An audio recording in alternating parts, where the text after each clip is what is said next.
Jared ne kanisa baba gijo nyando duhote au kweuru. I want to be extremely brief since we have got a very tight schedule today. Let me start by really appreciating the sermon from the pastor today, because it gave us serious encouragement. And it also challenged the church itself, that the church must at all times speak out on injustices in society. And I'm very encouraged by the sermon from the pastor.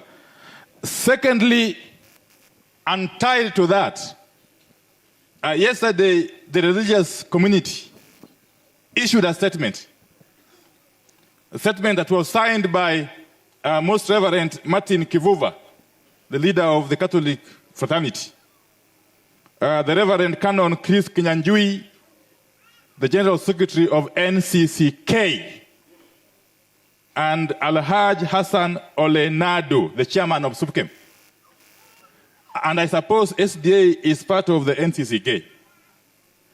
You know, the religious community, and especially the church, cannot just be issuing knee-jerk statements when the country is going under. And yet, in most times, those statements just scratch at the surface. And why do I say so? If you look at the first paragraph of that statement, which was issued yesterday on dialogue, the religious community are saying that we remind the two teams in the dialogue that their talks are being held in the backdrop of the deaths of more than 35 Kenyans in the demonstrations that happened in March, May, and July this year. Let me say this. The church cannot just talk about 35 deaths without going to show the cause of the deaths. Because it's a fact that all those deaths have been caused by the police. That has to be said. That has to be said. And Baba, yesterday, when we left Bondo, we took a good part of last night compiling the list of those of our children who have been killed by the police from May up to now over the demonstrations. As we speak, the number that we have confirmed is 72. And we are going to be able to publish these names as early as tomorrow.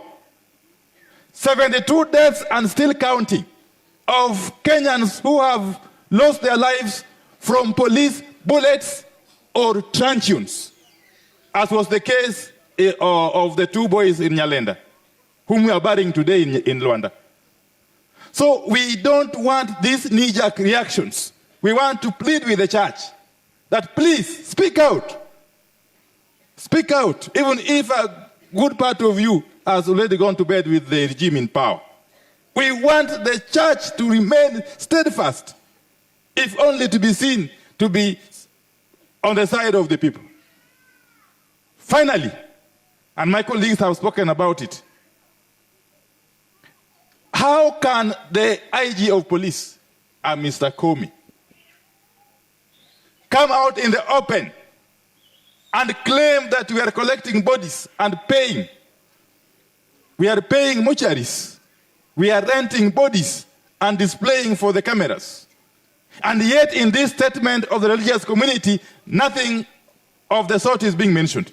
We would have expected the church, at the very least, to demand that Mr. Koome withdraws those unfortunate remarks, because they remain very un-Christian. Okamano. Emamiyo jadala wa mangenyi kawuono wa ongo go. To gimadunga inya. Anyone kaka joluo nyaka wadonguru kwa riore yadi. Achiel. Bang jatendwa men nga. Raila Amolo. That is very important. That is very important. And I am more concerned, Baba, not just Gejawa Mosa about the Kuchu. That they are that side.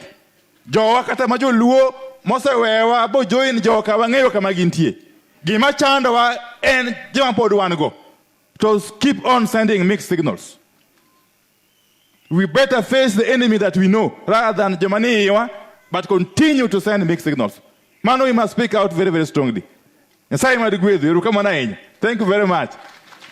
Akelo most bende mo ku dala wa ugonja. Ukao. Gimos mo siate ukao. Okelo kelu ngao. Hey.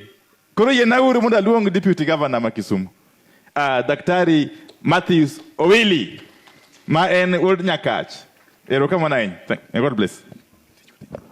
Erokamana wa pamne minority leader ke